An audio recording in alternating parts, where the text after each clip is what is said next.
Wonderful. All right. Welcome, everyone, to another session of the online Peace Science Colloquium. I am Chelsea Estancona. I'm one of the co-organizers, along with Andres Scannon. And so we are a group that has online presentations for the purpose of continuing the discussions that we have at the annual Peace Science meeting, and also being able to be introduced to fantastic new research. You can find us as part of the Peace Science website if you visit that. And we also do have a formerly Twitter, now I guess X account as well. So today we have a great paper entitled Pro-Government Militias, Democratic Publics, and Foreign Aid, Testing the Microfoundations of Plausible Deniability. And this is coming to us from Devin Brown, who is a PhD student at Texas A&M University. Thank you, Devin. And we have three fantastic discussants. We have Sabine and Carey, who is a professor at the University of Mannheim, Jonathan Renshon, who is professor at University of Wisconsin-Madison, and Jessica Stanton, who is an associate professor at Temple University. And so we thank you all so much for being here to discuss Devin's excellent work, and we're looking forward to it. So I will remind the attendees, you are more than welcome to drop questions and comments in the chat at any time, and we'll try to get back to them in Q&A time.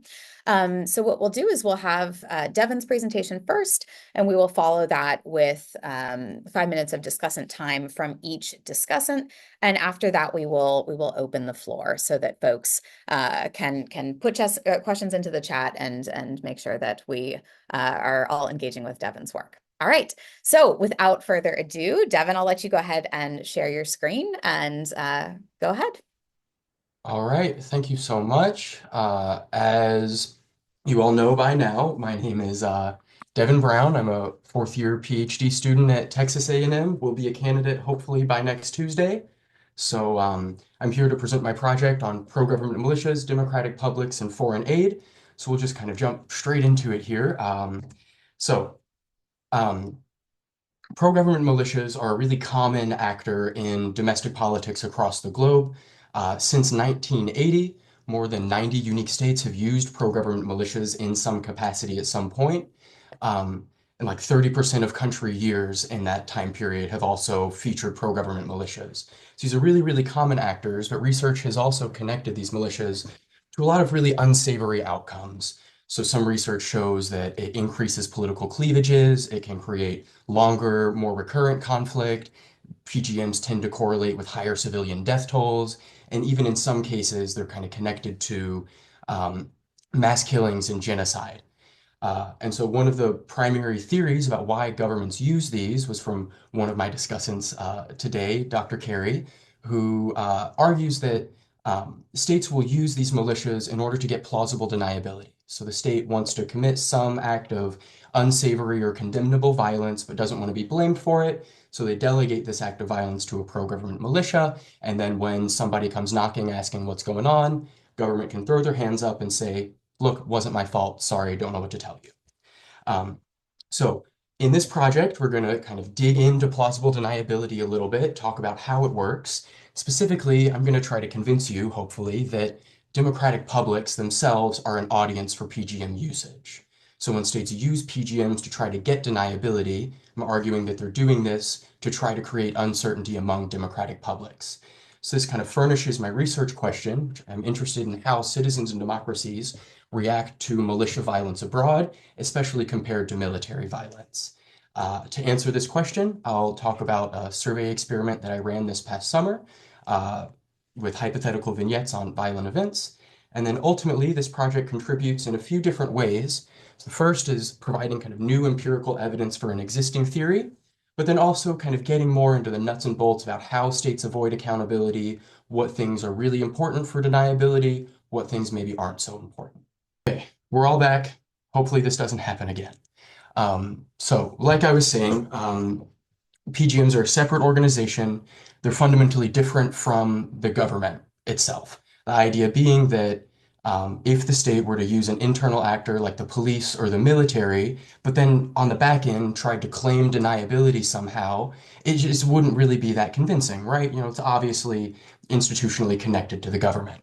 So this is kind of the first thing that we need to keep in mind when thinking about kind of moving forward with my project. The next two kind of key components outlined for plausible deniability theory in the original explication were these two components, information and punishment. So for the first one, whenever violent events happen, it tends to get attention, particularly from watchdogs and then usually from media. So by watchdogs, we're thinking about Human Rights Watch, Amnesty International, these types of groups. They'll see these violent things and they'll go and publish reports about these things. And in those reports, there's a lot of this auxiliary information about the government's involvement, connection with the violent actor. And so in order for states to get deniability, all of this information kind of has to point away from the government, right? States have to be able to hide their connection to the PGM. This, again, kind of gets back to the idea that states, if they're uncovered being really connected to this PGM, we're back in the land of, well, why didn't the state just use the military or the police? Because they're going to get blamed for it anyway. The next key component of plausible deniability is punishment. And so naturally, without some threat of punishment, why would states even bother getting into this?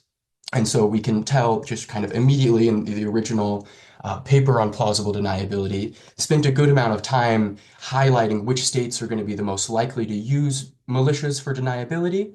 And it's really these states that are going to be highly connected to the international community. They'll be really sensitive to their international reputation. And one of the key variables in this kind of nexus is foreign aid and foreign aid dependence.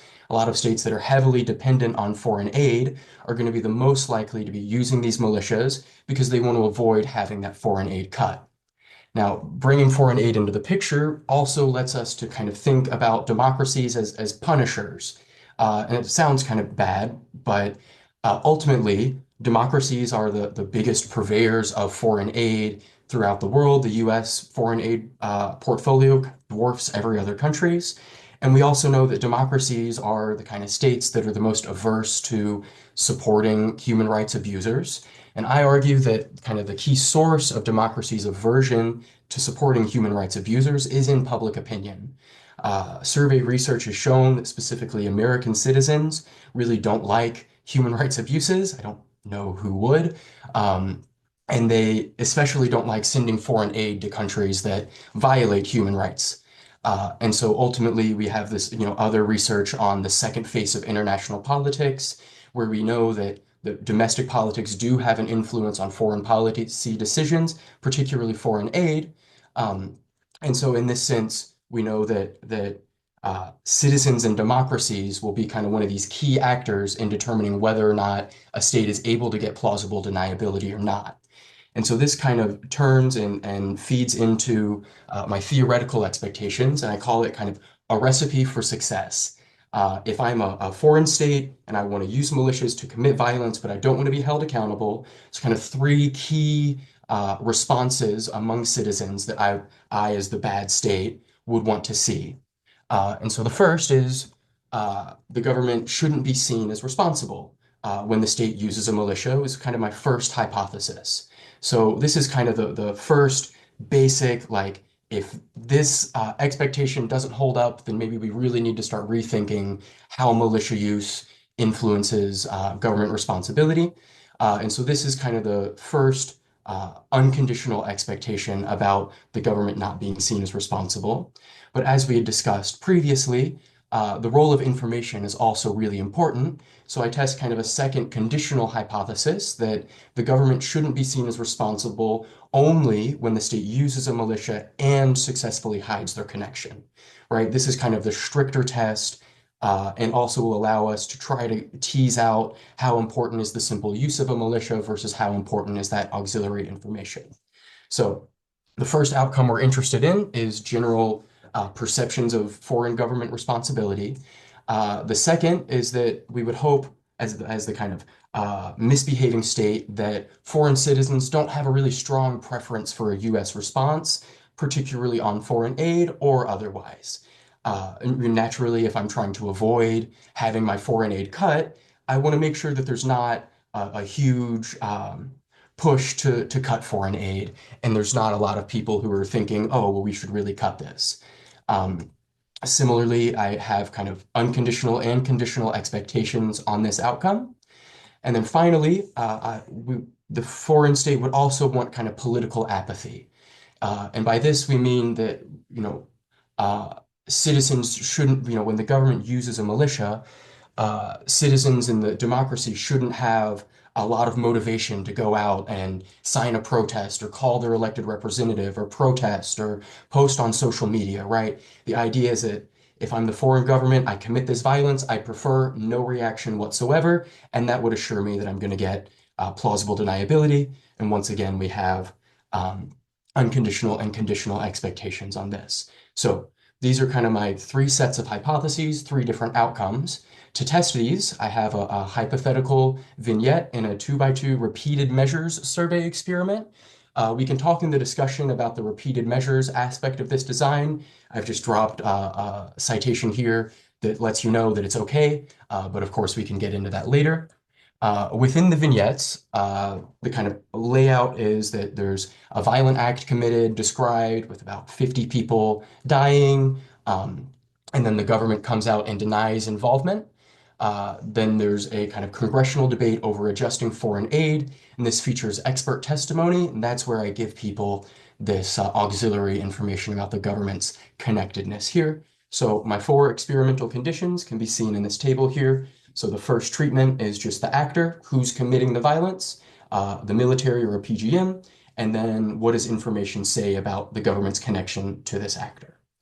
Um, so for measuring outcomes, first to kind of get at how people think about the foreign government's responsibility, I give them four statements and ask them to agree or disagree. And these statements involve, did the government order the attack? Should the government be held responsible? Does the government have a responsibility to stop attacks in the future? I average these to provide the outcome for my first hypothesis. For the second, I just ask respondents their preferred change to US foreign aid, ranging from significantly increase all the way down to completely eliminate. This is the outcome for my second hypothesis. And then for the third, I provide respondents with a list of 6 different political actions, like I had said, ranging from like signing an online petition, posting on social media, contacting a representative, donating money, and I use kind of the number of political actions that people select from this list, and that provides my outcome for the third hypothesis. So we'll just kind of move into results here to save time so we have enough to discuss. So first, for the unconditional models, right, the patterns are kind of pretty clear upon first glance. So we see that in the first case, for responsibility attribution, that kind of the simple use of a militia, regardless of auxiliary information, does lead people to kind of attribute less responsibility to the government. But, the use of a militia without information doesn't really influence preferences over foreign aid or willingness to become politically active. The differences between these bars are kind of not statistically significant, obviously. The differences are in the expected direction, so there's a little bit less opposition to continued aid in the PGM condition, a little bit more political apathy in the PGM condition for political actions, but again, this isn't a huge difference. Now, when we go to the interacted models, the patterns start getting a lot more interesting.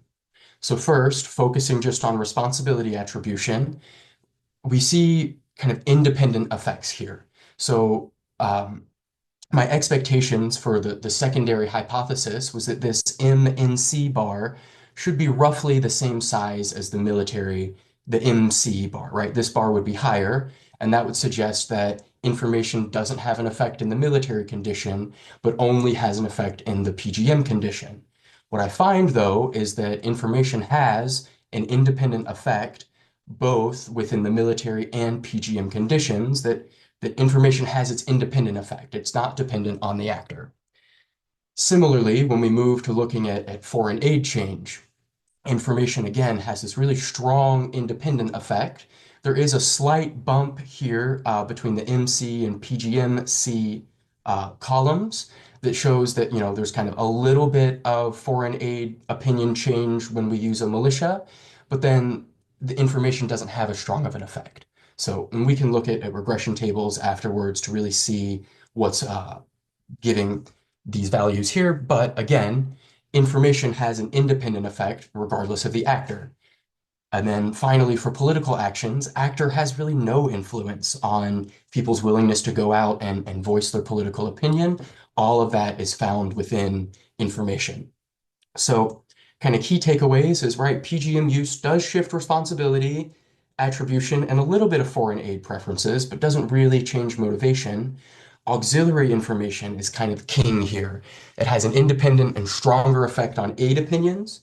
So in kind of a non-interacted comparing the coefficients for the information and the actor treatment, I find that information is stronger in both cases with just a simple linear hypothesis test.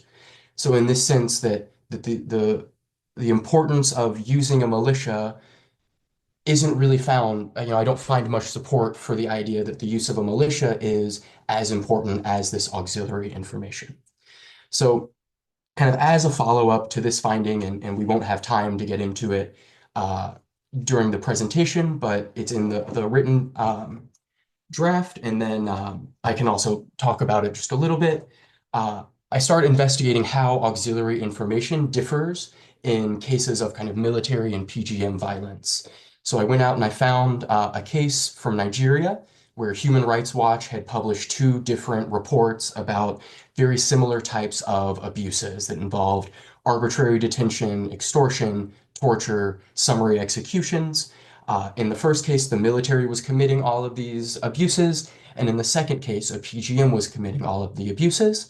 And I read through kind of those reports and highlight different types of auxiliary information that kind of allowed Nigeria to get plausible deniability when the PGM committed all these violations, but then to be blamed and censured when the military committed these things. So we can talk about that a little more in the discussion. But that's kind of the next step in this project. And then finally, future work.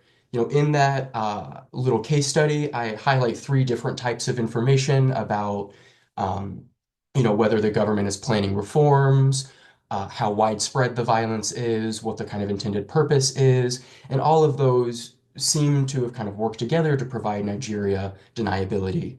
And I think it would be really interesting to try to disaggregate different types of information. And this would better help us, I think, understand when an actor matters and when perhaps states might be able to use their military police, but still get some deniability for committing violations. So I'll stop here for now. Thank you all so much for listening. Very sorry for the short break that we had to take up at the beginning, but I will be done for now. Thank you all. Thank you, Devin. That's awesome. We appreciate your presentation and no worries on the technical stuff. So we'll have a few moments now for each discussant. So I will start with Dr. Carey. So take it away. Oh, and Okay. sorry, I'm so sorry, Devin, if you could, you can stop sharing your screen unless we need to reference it. That way we can all see each other a bit better. Sounds good. Excellent. Great. Thanks very much for sending the paper and the presentation. As you can probably guess, I think it's really interesting. I think it's really cool that you sort of dig into some micro mechanisms that are sort of, floating around in the literature, and that you focus on the opinions of citizens, because as far as I know, there's nothing on sort of citizens' opinions and militias. I think that's really cool, a really neat angle. I think I'll maybe start with some framing things that sort of slightly go, I guess, also a little bit touch into the theory, the argument. So the first is about plausible deniability, exactly sort of what it is and how you present it, and plausible deniability towards whom. So first, and I think sometimes you sort of on one side and some of the other. Basically, what do I mean with that? Sometimes you phrase plausible deniability, or you seem to understand as something quite strict, that it's got to be clear that the government had nothing to do with it. But sometimes it's a bit weaker. And I think also in some of your treatment or your questions on your plausible deniability or the responsibility questions, they're also a bit weaker. And I think, as far as I sort of understand, or when I use the term plausible deniability, what I mean is really not that strict that people don't know or don't think they're connected. It's really more that there could be reasonable doubt that they could not have prevented it, that there might not have been responsible, they might not have been able to control it, even if they know they are related, right? So I think plausible deniability is really a weak thing where it's sufficient to cast some doubt into people's minds that the government had full control. Right? And I think that's quite different to they should have been in control, right? So I think it's kind of important in framing, but also theoretically and possibly also how to test these things. And I'll get back to it maybe just in a minute. So, but also on a side note, I think I'd quite like to see a little bit more on the role of citizens, attitudes of citizens. There's like more on, citizens possibly caring about human rights in other countries kind of thing. I have to say this. So you mentioned who would possibly not support human rights or who would possibly support human rights violations. Well, I think that's one of the many things that will change.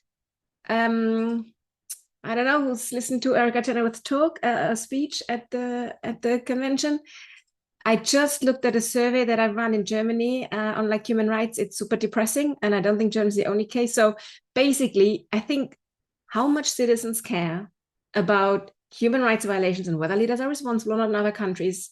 It's one of those things where I think we're in a very different scenario now than we were 5 or 10 years ago. So it'd be really interesting to see. I basically don't expect it matters that much anymore. It's maybe more plausible deniability towards, the ICC or that sort of thing. Okay, let me quickly go to some of my other comments I had. Yes, I guess I was a little bit confused by the focus with the framing on the information, because to me, what you label information is intrinsically connected to already the label. And with your experimental condition, if I understand it right, you have for both the military and the militia and added information, and in both times that the government is and is not connected. And I just wonder how realistic is that, and how much does that change the priors in people's heads, right? So if you talk to people about militias, you could even technically, if you were to do it again, vary the label, calling them death squads or something, right? How much would you check and then ask them prior to the treatment, what does it have to do with the government or something like that, right?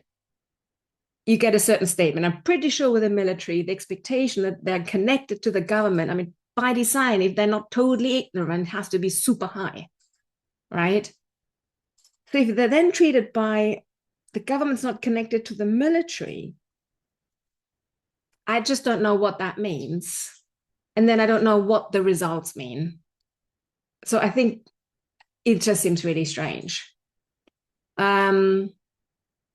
Although slightly backtracking on that one, referring to a book by my co-author Neil Mitchell about plausible deniability of democratic leaders, right? He says, well, even in democracies, when the leaders are clearly formally very closely connected to the military, they can still claim plausible deniability if they can sufficiently convince people that they could not have possibly been expected to have full control over those soldiers on the ground somewhere in some other country, for example, right? Like was the case with Bush and stuff like that. So anyway, I think I would have liked a bit more detail on what you mean with that treatment and what you think that treatment does. Whether, I mean, I just wonder that might just confuse people. I think it would have confused me. Yeah, and maybe some more getting at some priors of people, what they think, how connected militias are in the military, and whether you could possibly, or how you could move that with your treatment. Because to me, when you said, oh, militias themselves don't make a difference, but it's the information, that's sort of, I can't quite see the difference, basically, in the argument there. Okay, but I think I'll stop here at my 5 minutes, but super interesting and looking forward to the discussion. Wonderful. Go ahead, Jonathan. Thank you. Okay, let me put 5 minutes on the clock so I don't go over or don't go too much over. Okay, thank you. I will send you a bunch of comments. But let me just highlight a few things. So I try to I wrote out a lot of comments, and then I tried to think of what were the concrete suggestions that I would come up with out of this. So it's not just complaining. No one wants to hear complaining about experiments they've already run. Okay, so if you do nothing else, you need to bring the paper into line with the pre-analysis plan. You need to provide a link to the plan, blind if you want, but I had to search for it. And I only could do that because I knew the name. So if it was anonymous review, I would never have been able to do it, and that would have been a problem. You need to separate out the pre-registered stuff from the exploratory. That's particularly important since like one of the main pieces of evidence that you have is this stuff about uncertainty, and that's not pre-registered. So I just use a table for the pre-registered stuff and give people like the short summary of what happened.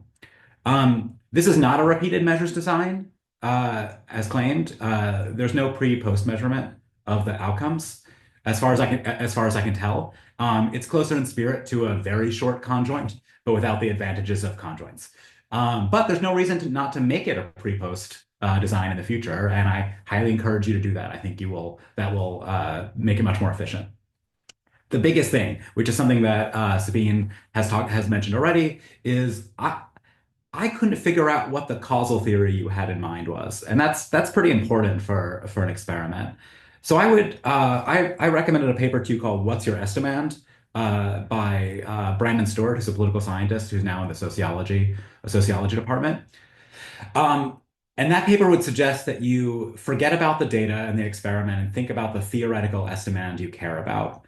And my interpretation of your theory is that what's happening is that plausible deniability is a mechanism that lowers the odds of punishment for committing violence. But if that's true, I'm not really sure what to make of the design, where the treatment is about information about the actor, and then an orthogonal treatment, as Sabine pointed out, is sort of more information about the actor. So I couldn't like those were not super clearly distinguished to me. Once you have the theoretical estimand, the next thing you do is consider the empirical estimand, which is like what you're actually going to get. And then you can start to think of, well, like how closely do these things match? What am I missing? Can I bring it closer into line? Let me just point out three things that seemed off to me. Uncertainty seems really important to the theory, but there's no direct measure of it in the experiment. So if uncertainty is really important, I would try and measure it. You kind of do this a little bit after the fact with the number of unsure responses, but that's like not really, I think, how you would even want to measure uncertainty. So if that's important, figure out a way to measure it. Another important thing for your theory is the unconditional effects. So just like the treatment effect of the identity of the actor on, like willingness to send foreign aid and stuff. But because there's no neutral control condition, the contrast is the treatment effect of one averaged over the others. And that makes me worried because it's not real. It's kind of an unconditional effect, but it's not real. It's like averaged over these two sort of odd auxiliary information conditions. You would want a neutral condition where you don't provide it, you just have the actor and then that's it. That's the unconditional effect. And then the mechanism which I already sort of mentioned. The framing of the paper of the results is that you find that you find that information matters more for plausible deniability than the choice of violent actor. But there are two sort of critical things here. It's really important to like not get into the habit of I don't know, stretching the results farther than they can go. So it seemed to me that the results are pretty similar. So the results are like a 3% increase for one treatment and a 4 point something increase for another. And there's no direct test of whether one is larger than the other. I'd be wary of comparing those and saying one is like significantly larger. But the bigger thing is that, as Sabine pointed out, I think both of those are just types of information. So in one of them, there are according to local reports, and in the other, it's sort of like three pieces of information which are contradictory about the link between the government and the government and the violence. So what you found, I mean, the skeptic version is like you found that a treatment with three pieces of information is more important than a treatment with one piece of information, and they're all about effectively how connected the government is. But the problem is that they're related. So the information about the identity also contains the word like pro-government militia. And the information about the actor contains, or the information about the link to the government contains three pieces of information that contradict each other. And so I don't know what that's supposed to be doing. So my suggestion, my strong suggestion, is to like figure out the causal theory, figure out treatments that you think will manipulate those things, and then pilot them extensively to make sure that they are manipulating the parts of the theory that you care about and the critical moving parts. And I think that like there's a lot that can be done here with that without throwing out these results. The last thing, no one's mentioned the qualitative parts yet, but my suggestion is that either they're helping to motivate what you're doing or they're helping you to explore things that you can't get at in the experiment. And right now, it doesn't seem like they're doing either of those. It seems like it doesn't sort of line up super well with the experiment. So I would just sort of make sure that it lines up and you know exactly what purpose it's serving in the paper.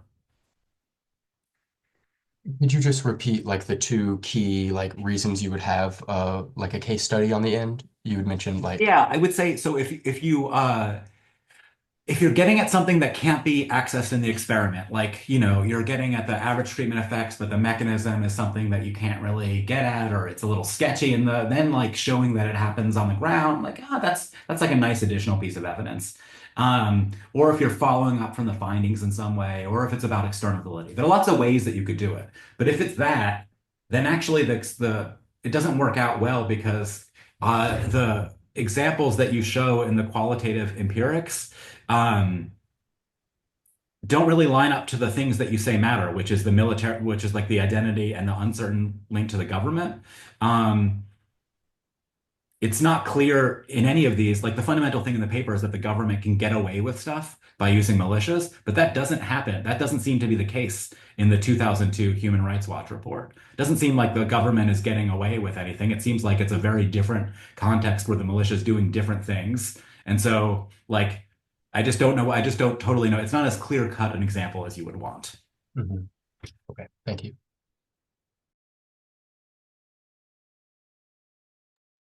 Go for it. Yep. Okay. All right. I will also follow Jonathan's lead and set myself a timer. Okay. I have, I think, 4 big comments. So the first comment is on framing, and I'll try I don't think I'll repeat stuff that's already been said, but I'll try to skip if I am. So I think this paper is really interesting to kind of think about how citizens think about plausible deniability and whether they think about plausible deniability. So my first, suggestion is on framing. I also tried to think about things that you can actually do, with kind of what you have. So, you start out the paper by saying, that the foreign citizens in a democratic public are a primary audience for, this kind of idea of plausible deniability. This makes it seem like this is part of the government's, like the perpetrating government's motivation for using pro-government militias, that they're actually thinking about these foreign citizens who might be evaluating their behavior. But you don't actually have evidence of that, and that's not like a main focus of the paper. So I just wasn't sure that you needed that. I still think it's a really interesting question about how foreign citizens respond and think about it when the government's using a pro-government militia, and like how they assign responsibility. And I just didn't feel like you needed that there to tell me that this was an interesting question. I think you can just say, that you can do that through other ways of saying, like, look, this is something that foreign publics might consider when they're thinking about, how to pressure their own government about the provision of foreign aid, and you could use that as motivation. So that was just a small thing on framing. On, the finding that kind of information is doing much of the work here in kind of driving citizens' assessments of behavior. And the finding that, just telling people that it's the military versus a pro-government militia doesn't really change much how citizens feel about foreign aid. You've already gotten comments on that from Sabine and from Jonathan, so I won't say that much more about it. But, to me, this made sense because given that, and maybe this relates to Sabine's initial comment, given that militaries and pro-government militias, and again, to Jonathan's point, you're calling them pro-government militias, they often do coordinate with one another. Violence is often co-produced. And, I think the public probably kind of expects that in most cases. So to me, that wasn't that surprising. And, maybe I don't know, you kind of frame it in the paper as if that is surprising, but I didn't know that you necessarily needed to do that. Again, to kind of, in terms of kind of how you frame that and think about that finding. My third comment is on type of uncertainty, and I think this relates a little bit to the Jonathan's 3 things, right, that that you could do. I was thinking about this in terms of like I don't know what the right terminology is, but like generalized uncertainty about government responsibility for violence versus responsibility for a specific incident of violence. And I wanted a little bit more theorizing around that in the paper because, and I think this maybe also ties back to some of Sabina's initial comments about like, how do people think about, you know, the government using a militia? Do they actually think that the government's not engaging? You know, what kind of doubt is in people's minds? So maybe, you know, I think if I understand the experiment correctly, you're telling people about a specific incident. Like you're saying, this thing happened, you know, whether the government is responsible or the militia is responsible. But I guess like maybe, you know, developing those different ideas about, you know, how do people think about uncertainty regarding, or how do people think about a specific incident and responsibility for that incident? And, you know, how much uncertainty do they have surrounding responsibility for that incident versus like in general, how do they think about the relationship between this government and this militia and the violence that they're engaging in beyond this specific incident? And maybe this, you know, also, I'm not an experimentalist, but maybe this also gets to some of Jonathan's points about like, how are you piecing all of this out in an experiment and what are you actually, you know, getting at when you're looking at the results? But I guess I'm not sure what you're capturing, you know, like in perhaps, you know, in general, people kind of assume that there's a connection. So maybe there's not a lot of general uncertainty. And maybe, again, that explains why just telling them military versus pro-government militia isn't doing much. Whereas maybe you can generate kind of some uncertainty about a specific incident. I don't know. And kind of thinking through more how those things might be tied to each other. Already going over my time. Okay. My last thing then is other factors that might matter. And this gets to the case study a little bit, which Jonathan brought into the discussion. It struck me that the regime type of the perpetrating government might matter a whole lot for how people think, you know, whether plausible deniability is like even a possibility. And there's, you know, some of that in the paper, but you know, I just wonder, can autocratic governments even achieve plausible deniability? I think the Nigeria case that you used had like 1995 was the first incident, and then 2002 is the second incident. In 1995, you know, Nigeria is under a military dictatorship. And so, you know, it's going to be maybe pretty hard to generate plausible deniability when it's a military dictatorship engaging with I mean, maybe, I don't know. You'd have to convince me on that point. Whereas like 2002, you know, it's the government is transitioning to democracy. Maybe democratic governments can kind of generate that plausible deniability more. I don't know, maybe Sabina has more thoughts about that on kind of what the literature says about that. But in any case, it just made me think more about, you know, how much does the context matter? The target of violence also might matter. I think Jonathan already pointed out that these are quite different. You know, 1995 incidents are just in character are a lot different than the 2002 incidents. So just kind of thinking more and theorizing more about that in the paper, I think would be helpful. And if you are going to keep the case study in, like as Jonathan was suggesting, make sure that that's tied very tightly to how you're theorizing about that. And I'm over my time, so I will stop. Thanks. That is all right. Thank you, discussants, for having such excellent engagement with the paper. So I'll ask Devin here if there's anything that you'd like to address or sort of continue the discussion going. And I'll simultaneously remind the audience that if you'd like to ask a question, please drop it into the chat. And we'll make sure that that gets to him. Mm-hmm.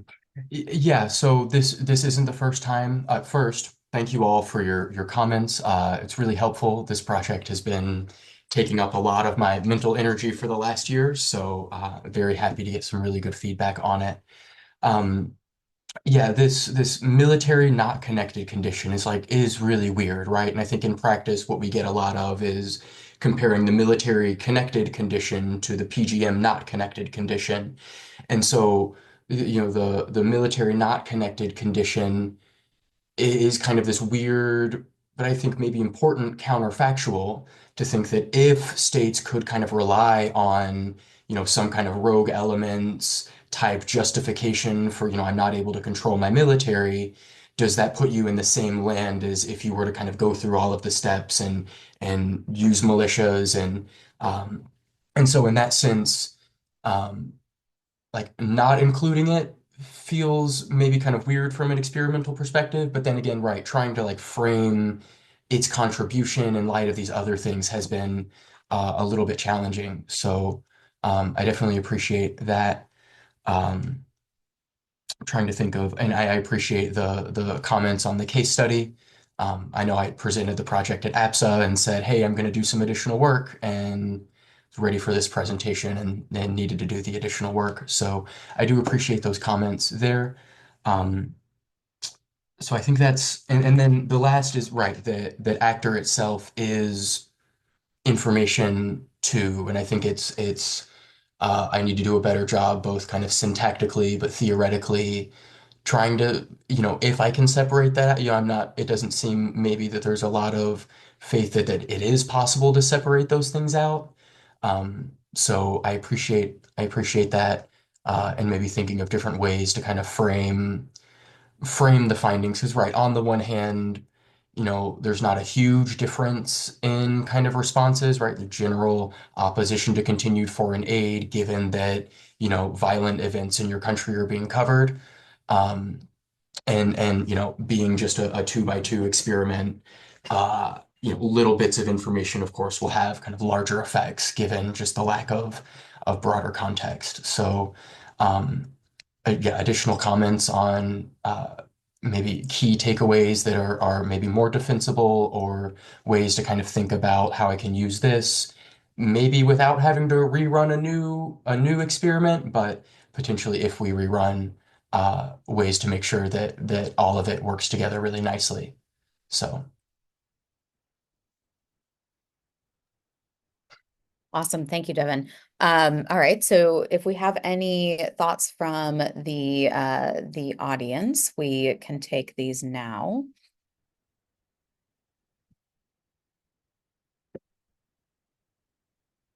We can also circle back to our discussants and see if there's something they'd like to highlight, or maybe that you didn't get to in your 5 minute limited time.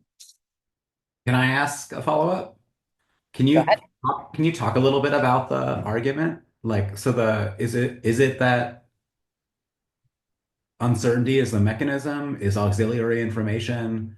Is it like it's a separate factor that like moderates the effect of the idea? Like, what is the argument?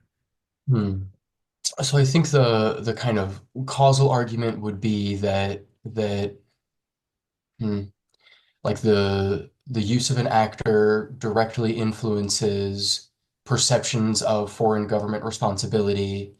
But I think in my mind, right, information is separate in that there's kind of, if we use the military, there could be, um, so I think it'd be information would be like a moderator of that effect, maybe. Um, I'm not certain, right? Thinking through it like causally like this, I've not been asked to do this yet. I mean, naturally, I probably should have before the experiment, but um, yeah, I'd need to think kind of closely. Yeah, it seems, and like we have an author here of the original paper whose microfoundations you're testing. So maybe we should ask her. My interpretation of that argument, and I went and looked at the paper, was that it was the governments use militias in order to create plausible deniability, which then sort of attenuates the consequences of the initial violence. If that's true, that sort of suggests a natural type of design in which the thing you're manipulating is the actor, and you want to measure the mediator, the uncertainty, and you want to measure the outcome.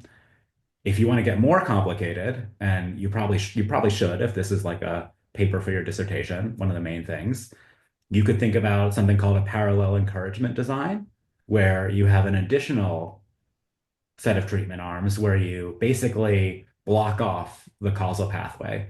So if there's uncertainty in one set of treatment arms, there's no uncertainty in another because you say for sure it's this actor. Or like, but and then there's like you'd have a natural mediator arm and a fixed mediator arm. And that's a little more complicated, but like totally doable. But the problem that I see is that there's no effect of the main treatment on the things you care about. So there's almost nothing to mediate. So I guess the first thing is figuring out it seems like a first order concern is figuring out why is the difference between militia violence and government and military violence not affecting attitudes about foreign aid? That seems like the biggest thing, because you can't worry about the mediator if there's nothing to mediate. Mm-hmm.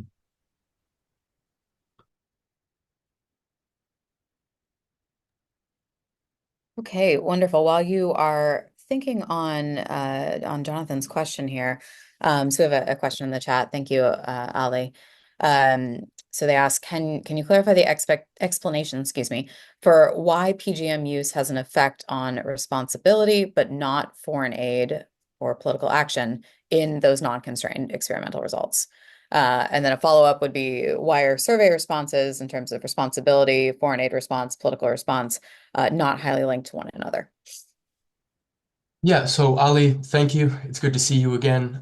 We run into each other, it seems like, at every conference. So the explanation for why PGM use has an effect on responsibility but not foreign aid, I'm honestly not sure. I was kind of expecting it to have at least kind of minor effects throughout, but it seemed like maybe there wasn't.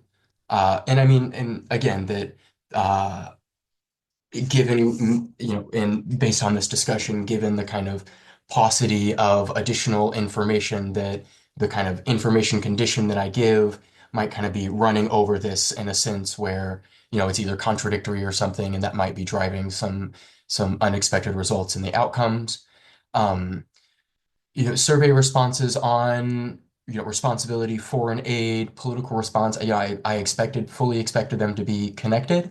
In fact, I made kind of a faux pas in my pre-registration and expected that, when people assessed a lot of responsibility, they should also have kind of stronger preferences over foreign aid and political response. And so I kind of pre-registered a post-treatment bias model where I was moderating kind of foreign aid based on perceptions of responsibility.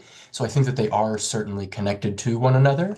Um, and so the fact that the simple just like use of a militia drove one set of results but not the other two, again, was kind of this an interesting empirical finding here that's either illustrating maybe a couple of different problems, or maybe something's going on that I don't quite fully understand.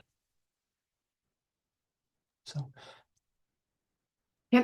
Can I ask another question? Yeah. Yeah, so on that point, I was also thinking that I think citizens, they might just not have enough information to really care that much about the foreign aid thing, because I think it's sort of a, weighing up different reasons. So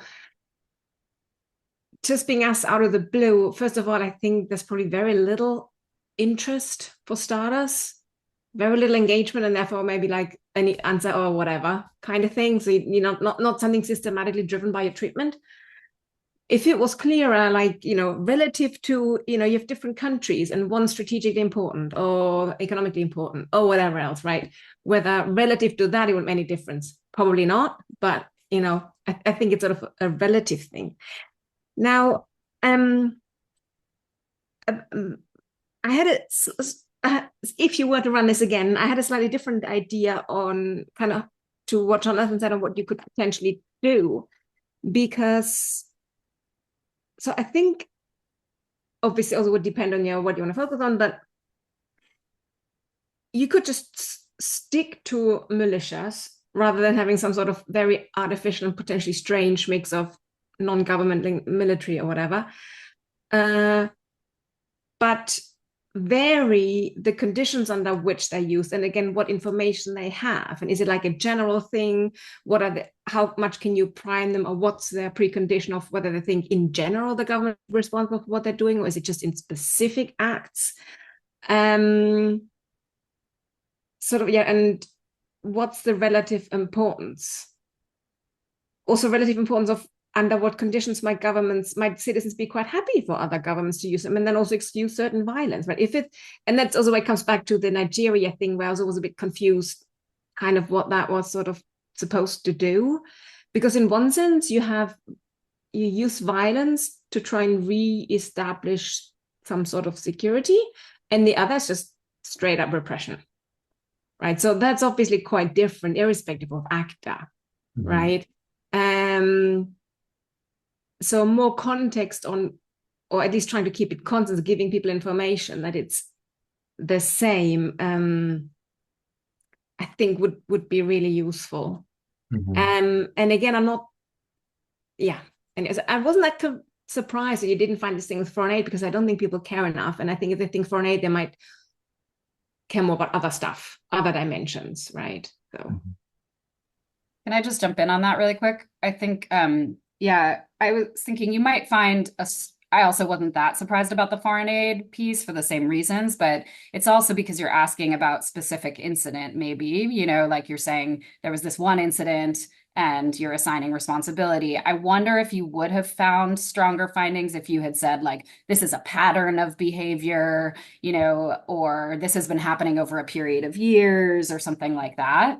And maybe, I don't know, there's still the issue that Sabine raised that, like, people don't maybe know enough or care enough, but possibly there you might have found more. Or to Jonathan's point of, like, if you changed it to, like, say this actor was found, like it's certain that there was responsibility for this particular pattern of behavior.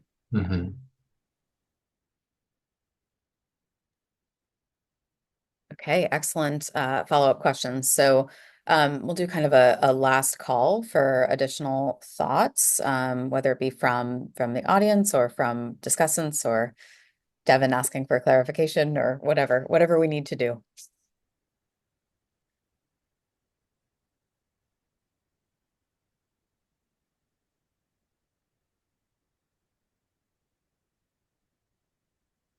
Okay. All right. Yes. So I guess we're wrapping up here.